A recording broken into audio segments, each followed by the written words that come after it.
तो ये किरण प्रकाश की क्या होती है? प्रकाश का ऐसे व्यवहार का अध्ययन करते हैं जिसके अंतर्गत प्रकाश किरणों के रूप में चलता है। फिर इसके बाद और आगे चलेंगे और वहां पर हम तरंग प्रकाश की पढ़ेंगे, अर्थात प्रकाश तरंगों के रूप में चलता है, तरंगों से मिलकर बना है, यहाँ पर किरणों से मिलकर बना है। अर्थात हम किरण प्रकाश की के अंतर्गत वास्तव में न्यूटन के कणिका सिद्धांत के आधार पर अध्ययन करते हैं, और तरंग प्रकाश की में हम हाइगन के तरंग सिद्धांत के अंतर्गत अध्ययन करते हैं। तो इसमें एक सबसे बड़ी बात यह है कि क्या प्रकाश दिखाई देता है? तो प्रकाश जो होता है वो दिखाई नहीं देता है। प्रकाश से प्रकाशित वे वस्तुएं दिखाई देती हैं जिनसे परावर्तित प्रकाश हमारे नेत्र में पहुंचता है। यदि उनसे परावर्तित प्रकाश हमारे नेत्र में नहीं पहुंचता तो वे वस्तुएं हमें दिखाई नहीं देती। ठीक है। तो जैसे आप अपने घर के अंदर दिन में अपने घर के अंदर बैठे हुए, घर के बाहर प्रकाश पड़ रहा है वस्तुओं में और उनसे परावर्तित हो रहा है। अब वो परावर्तित प्रकाश आपके नेत्र में नहीं पहुंच रहा, इसलिए आपको वो वस्तुएं दिखाई नहीं देती। तो आप सबको ये पता चल गया होगा कि प्रकाश दिखाई नहीं देता, प्रकाश से प्रकाशित वही वस्तुएं दिखाई देती हैं जिन वस्तुओं में प्रकाश पड़ता है, फिर परावर्तित होता है, अपरावर्तित होकर हमारे नेत्र में पहुंचता है। अच्छा, चलिए इसके बाद हम लोग सबसे पहले आपने जो अपने लाइफ में दैनिक जीवन में जो सबसे पहले प्रकाश से संबंधित घटना देखी है उसे समझते हैं, और इस अध्याय में प्रकाश किरणों के रूप में चलेगा। किरणें क्या होती हैं? किरणें वास्तव में फोटानों का समुदाय कहलाएंगी। ठीक है, मतलब आपको मैं थोड़ा सा बता देता हूं कणिका सिद्धांत, न्यूटन का कणिका सिद्धांत। वो क्या होता है? किसी प्रकाश स्रोत से प्रकाश ऊर्जा के छोटे छोटे बंडलों, पैकेटों के रूप में चलता है जिन्हें फोटान कहते हैं। फोटान का विराम द्रव्यमान शून्य होता है। फोटान का गतिक द्रव्यमान शून्य नहीं होता है। प्रकाश का रंग कणिकाओं के अलग अलग आकार के कारण होता है। ये कणिकाएं अत्यंत तीव्र वेग से गमन करती हैं। आपके डेली लाइफ में जो प्रकाश की घटना सामने आई, सबसे पहले वो घटना तो ये थी कि जब हमने आंख खोला तो हमें वस्तुएं दिखाई दी प्रकाश की उपस्थिति में। फिर और आगे जब बढ़े तो हमने देखा प्रकाश से संबंधित बहुत अच्छी घटना, क्या? दर्पण। दर्पण में प्रकाश का परावर्तन होता है। दर्पण में प्रकाश का परावर्तन होता है। ठीक है। अब अभी मैं आपको एक बात बोल रहा था, उस बात में से आपको कुछ शब्द पकड़ने हैं। क्या बोल रहा था मैं आपको अभी एक बात बोला था कि हमें वे वस्तुएं दिखाई देती हैं जिनसे परावर्तित प्रकाश हमारे नेत्रों में पहुंचता। हमें वे वस्तुएं दिखाई देती हैं जिनसे परावर्तित प्रकाश हमारे नेत्र में पहुंचता है। ठीक है ना। अभी अभी मैंने बोला कि हम दर्पण देखते हैं, दर्पण में प्रकाश का परावर्तन होता है। तो इसके पहले जो बोल रहा था कि हमें कौन सी वस्तुएं कैसे दिखाई देती है, तो उसमें भी तो परावर्तन शब्द आया था। इसका मतलब दर्पण में भी परावर्तन होता है, और जितनी वस्तुएं आप देख पाते हैं उन सभी वस्तुओं में परावर्तन होता है। तो ये कैसा परावर्तन है? दर्पण वाला कैसा परावर्तन है? दर्पण में हम अपना चेहरा देख सकते हैं और इन वस्तुओं में हम अपना चेहरा नहीं देख सकते। माने आप किसी भी चीज को देखते हैं तो क्या वो परावर्तन के द्वारा ही, प्रकाश के परावर्तन के द्वारा ही संभव है? बिल्कुल यही सत्य है। हम किसी भी वस्तु को देखते हैं तो उसके पीछे प्रकाश का परावर्तन ही है। यदि किसी वस्तु में प्रकाश न पड़े, अब पड़े तो परावर्तित ना हो, अब परावर्तित हो तो हमारे नेत्र में न पहुंचे, तो हमें वो वस्तु दिखाई नहीं देगी। जैसे तो जैसे आप जितनी वस्तुएं देख पाते हैं तो प्रकाश के परावर्तन के कारण। अच्छा ठीक है, एक ईंटा रखा हुआ है, ठीक है, यह आपके स्कूल का बोर्ड होता है और आपके घर का दर्पण होता है। जब आप दर्पण के सामने आते हैं तो आप अपना प्रतिबिंब देख पाते हैं, लेकिन जब आप बोर्ड के सामने आते हैं तो बोर्ड में लिखे हुए अक्षर तो दिख पाते, लेकिन अपना प्रतिबिंब नहीं देख पाते।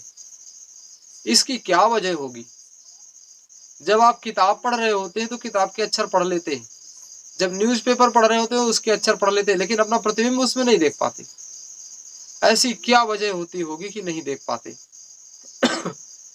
ठीक है, तो सबसे पहले आपको समझना है शब्द परावर्तन। माने प्रकाश एक माध्यम से चलकर किसी माध्यम में टकराता है और टकरा के फिर उसी माध्यम में वापस आ जाता है। किस माध्यम में? जिससे चलकर गया था। अब वो किस तरह वापस आता है ये अलग मैटर है। तो प्रकाश के परावर्तन की परिभाषा है, ठीक है, हम पढ़ के आ रहे हैं परावर्तन। तो किसका परावर्तन? प्रकाश का परावर्तन, रिफ्लेक्शन ऑफ लाइट। प्रकाश, क्योंकि ध्वनि का ही परावर्तन होता है ना, तो फुल शब्द बोले पूरा, प्रकाश का परावर्तन। ठीक, तो प्रकाश क्या होता है कि एक माध्यम से चलकर किसी दूसरे माध्यम में जाके टकराता है, किसी दूसरी सतह में जाके टकराता है। माने प्रकाश किसी माध्यम से चलकर किसी सतह से टकराता है, ऐसा उचित रहेगा, ये बोलना सही है। प्रकाश एक माध्यम से चलकर किसी सतह से टकराता है और टकराने के पश्चात उसी माध्यम में वापस आ जाता है। ये घटना कहलाती है प्रकाश का परावर्तन। तो ये है प्रकाश का परावर्तन। अब आपने जो यहाँ पर शब्द सुना कि प्रकाश एक माध्यम से चलकर किसी सतह से टकराता है, यहीं पर दो प्रकार की संभावनाएं हो जाती हैं। किस बात की? कि किसी सतह से, तो कौन सी सतह से? यदि वह तल चमकदार है और समतल है तो उस तल से टकराकर के प्रकाश की किरणें नियमित रूप से उसी माध्यम में लौटती हैं जिस माध्यम से जाती हैं।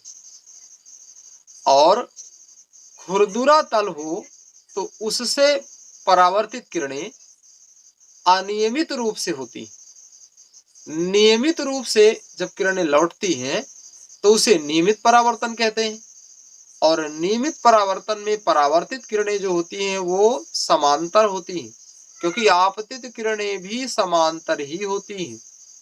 और यदि परावर्तित किरणें भी समांतर हैं तो वह वस्तु हमें दिख सकती है नो, तो उस वस्तु में हम अपनी फोटो देख सकते हैं, अपना प्रतिबिंब देख सकते हैं, फोटो नहीं। और यदि समांतर आपतित किरणें परावर्तन के पश्चात समांतर नहीं होती हैं तो अनियमित ऐसा तल है हमारा, तो इसे अनियमित परावर्तन कहते हैं। और अनियमित परावर्तन में प्रतिबिंब नहीं बनता। ठीक है, आप अपना प्रतिबिंब नहीं देख पाते। देखिए नियमित और अनियमित परावर्तन कैसे होता है, कैसे इसको चित्र में कैसे समझते हैं। ठीक है, यदि ये समझाने के लिए आता है एग्जाम में, ये देखो ये आपतित प्रकाश हो गया और ये परावर्तन के पश्चात भी यदि समांतर रहती है तो ये जानिए कि ये जो परावर्तन है ये नियमित परावर्तन है प्रकाश का।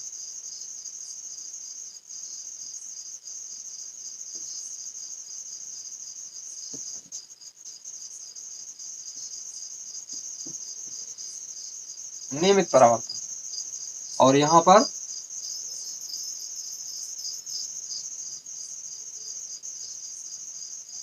ऐसे लाएं तो समांतर, लेकिन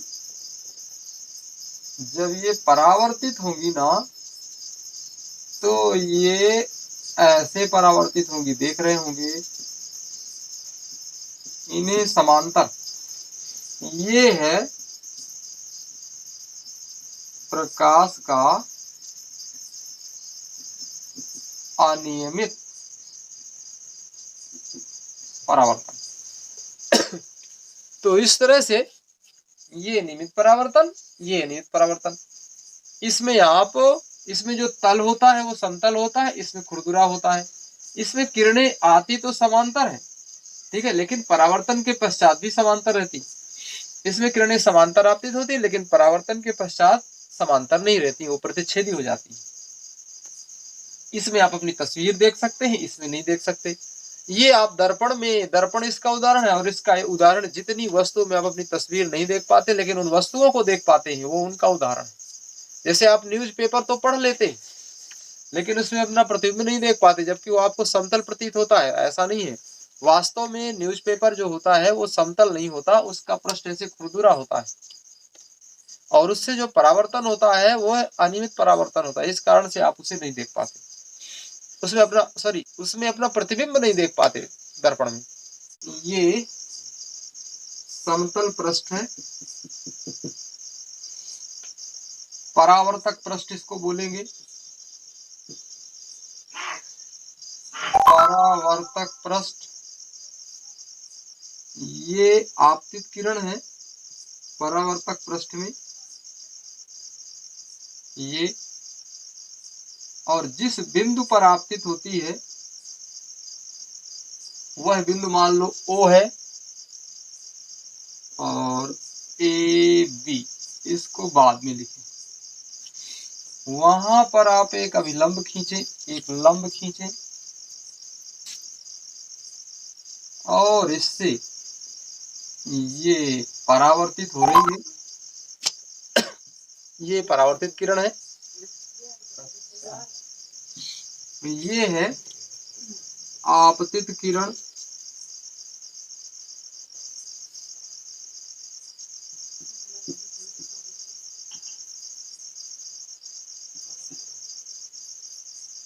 आपतित किरण, ठीक है। ये है परावर्तित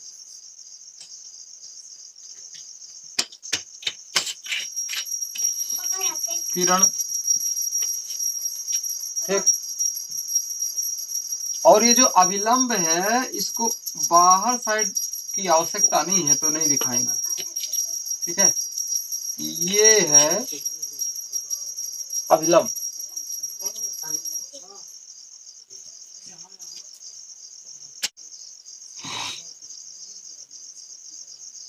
AB बराबर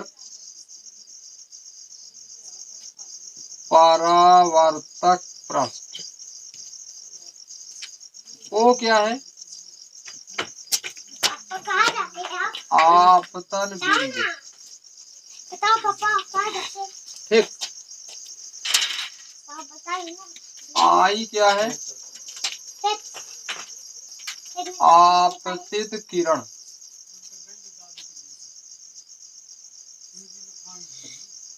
R क्या है, परावर्तित किरण, और ON क्या है,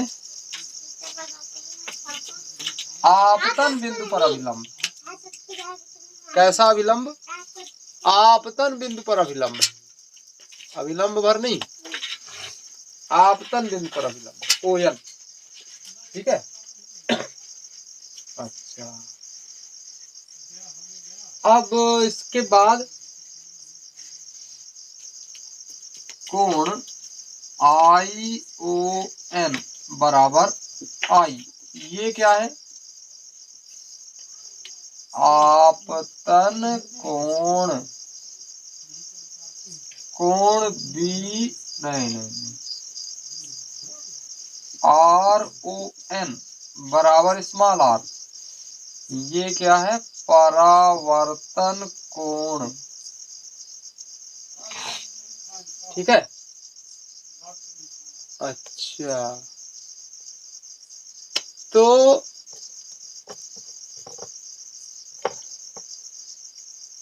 हाँ, तो इसमें ये जो परावर्तन की घटना है उसमें जो आप ये देख रहे हैं नाम, इनके ये नाम सबको अच्छी तरह से पता होने चाहिए। परावर्तक पृष्ठ कौन होता है,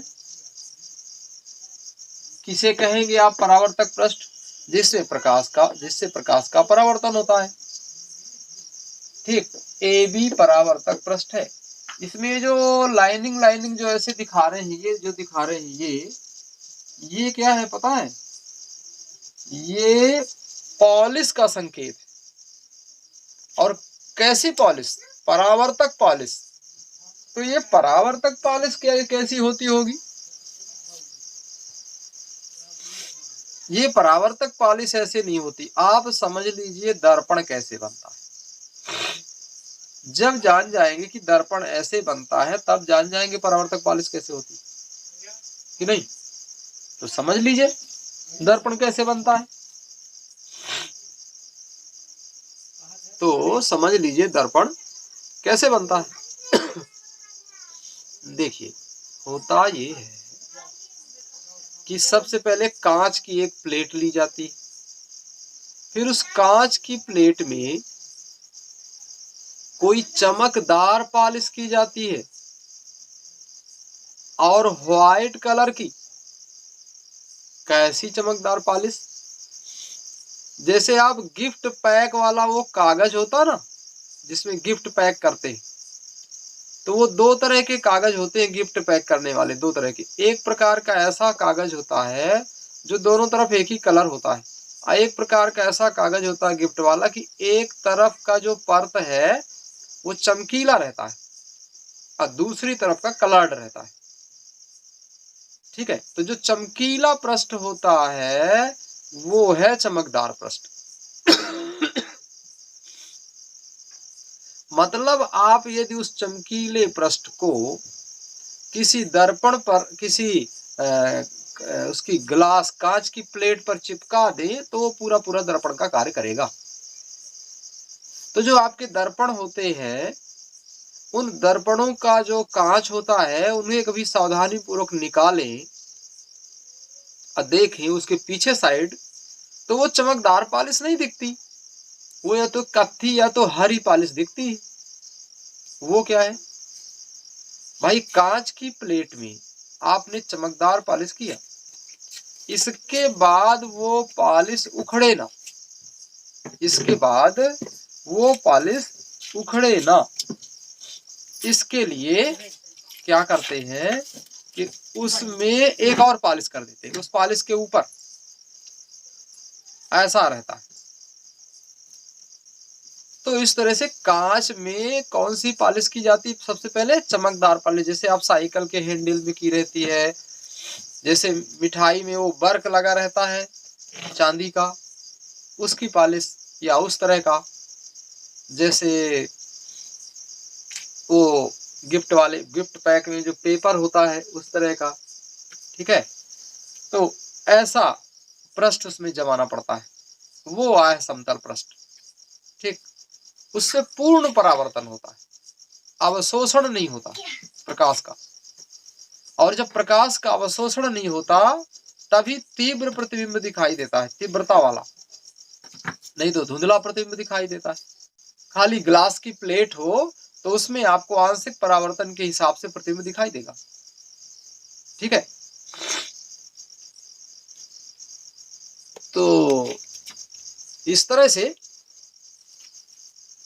जो प्रतिबिंब, जो ये चमकदार पृष्ठ होता है, इसकी डेफिनेशन, इसके बारे में भी आप समझ रहे थे। चमकदार पृष्ठ माने परावर्तक पृष्ठ। परावर्तक पृष्ठ की डेफिनेशन क्या बनाई जाए कि जिस पृष्ठ में प्रकाश आपतित टकराने के पश्चात पूर्ण परावर्तन, पूर्ण रूप से नहीं, पूर्ण शब्द यहाँ नहीं लगा सकते, केवल परावर्तित हो जाता है ऐसा लगा सकते। अब परावर्तन में यदि पूर्ण परावर्तक तल है तो पूर्ण रूप से परावर्तित होगा, यदि आंशिक परावर्तक है तो आंशिक रूप से परावर्तित होगा। आंशिक रूप से परावर्तन में आपको तीव्र प्रतिबिंब दिखाई नहीं देगा और पूर्ण परावर्तन वाले में तीव्र प्रतिबिंब दिखाई देगा। अच्छा, फिर आपतन बिंदु क्या है? जिस बिंदु पर प्रकाश की किरण आपतित होती है उस बिंदु को आपतन बिंदु मानते हैं। अब देखो, वास्तविकता कुछ और है, हम लोग अध्ययन की सुविधा के लिए कुछ और तरीके से पढ़ते हैं। देखिए, वास्तविकता की जहां तक बात करें तो ये जो आपतित किरण है ना, ये एक तो होती नहीं। प्रकाश की किरण से, प्रकाश से एक किरण प्राप्त करना बड़ा कठिन कार्य है, लेकिन अध्ययन की सुविधा के लिए हम एक ही किरण बनाते हैं। कहते हैं जिस बिंदु पर आपतित होती है।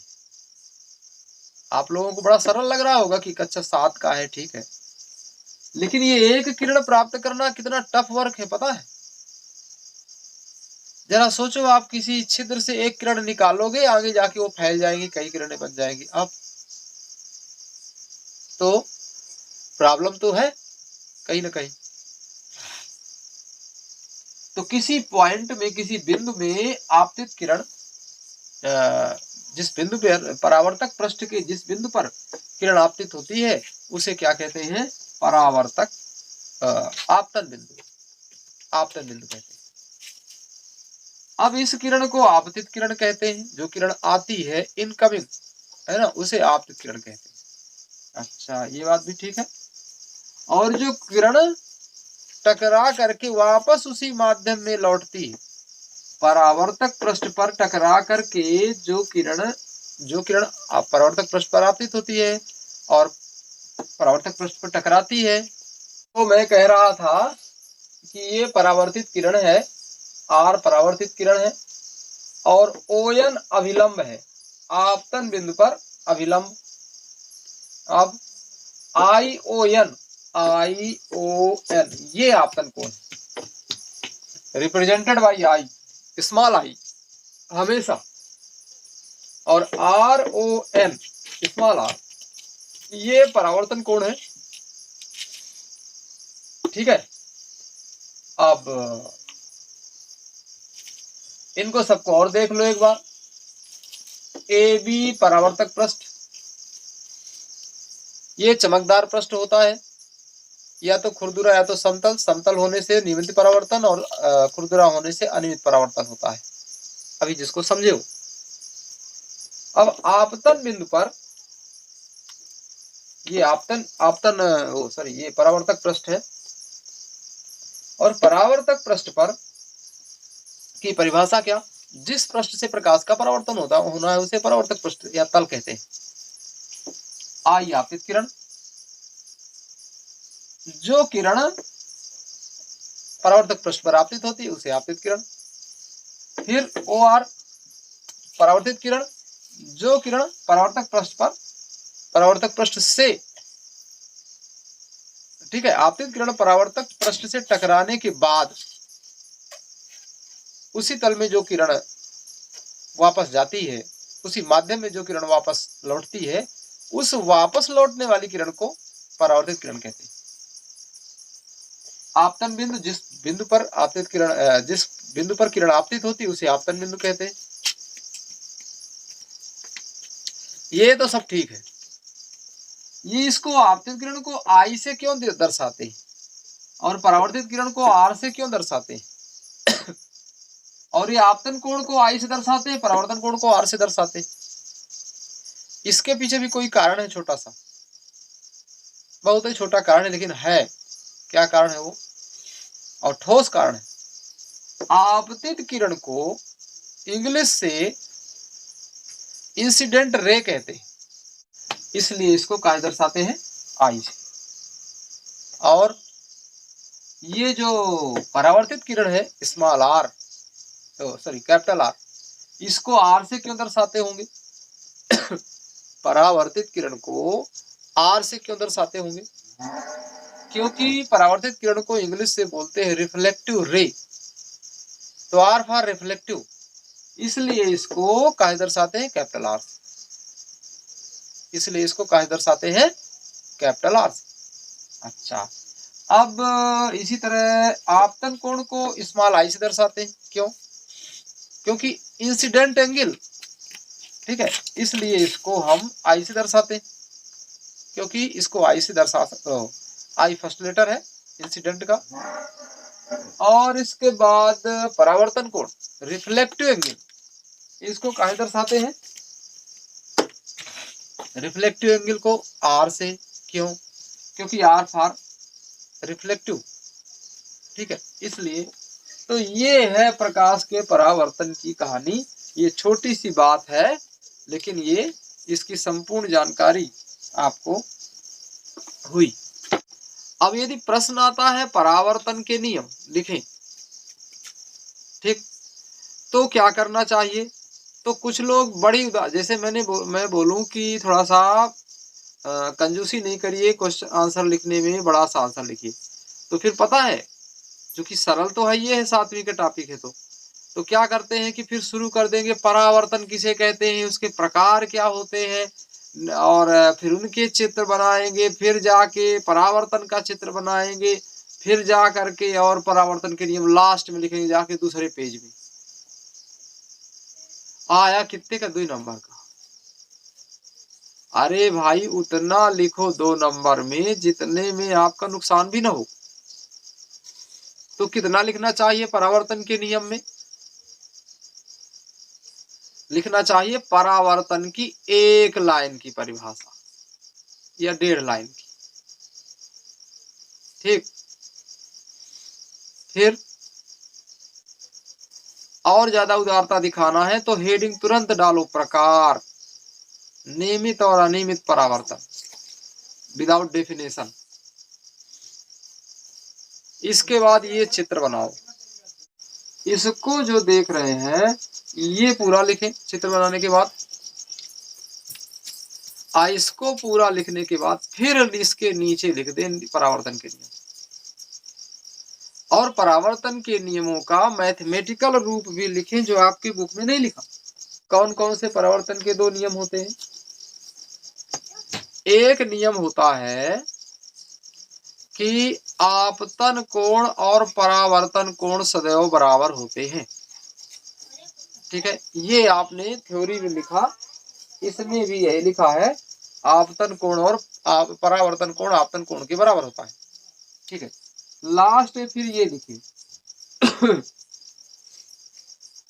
चित्रानुसार नहीं, ऐसे ION आपतन कोण के नीचे और परावर्तन कोण के नीचे RON, मतलब यहाँ पे I और यहाँ पे R, ऐसे I कोण बना दीजिए, ऐसे। पहला नंबर हो गया। दूसरा नंबर हो गया, दूसरा नंबर को क्या? आपतन कोण, आपतित किरण, परावर्तित किरण तथा आपतन बिंदु में अभिलंब तीनों एक ही तल में होते हैं, ठीक है। बस काम खत्म। अच्छा, लेकिन ये तीनों एक ही तल में होते हैं, इसका क्या मतलब है? ये बात अच्छी तरह से समझ में नहीं आई कि तीनों एक ही तल में होते हैं। इसका मतलब ये है, ये आपतित किरण, ठीक है, और ये परावर्तित किरण, आपतन बिंदु पर अभिलंब ये और ये तीनों इस बोर्ड को स्पर्श कर रहे हैं। अब बोर्ड एक तल है, तो ये तीनों एक ही तल में हैं। में एक चीज हो सकती है कि ये एक ही तल में नहीं हो, यदि तो कैसे दिखेंगे वो जान लीजिए, तो एक ही तल में होते ही बात क्लियर हो जाएगी। देखो कैसे, ये और ये एक ही तल, ठीक। अब यदि इन तीनों में से कोई इसे स्पर्श ना करे तो कहलाएगा एक ही तल में नहीं। मतलब मान लीजिए ऐसे ये पेन दिख रही होगी अलग, तो ये एक ही तल में नहीं है।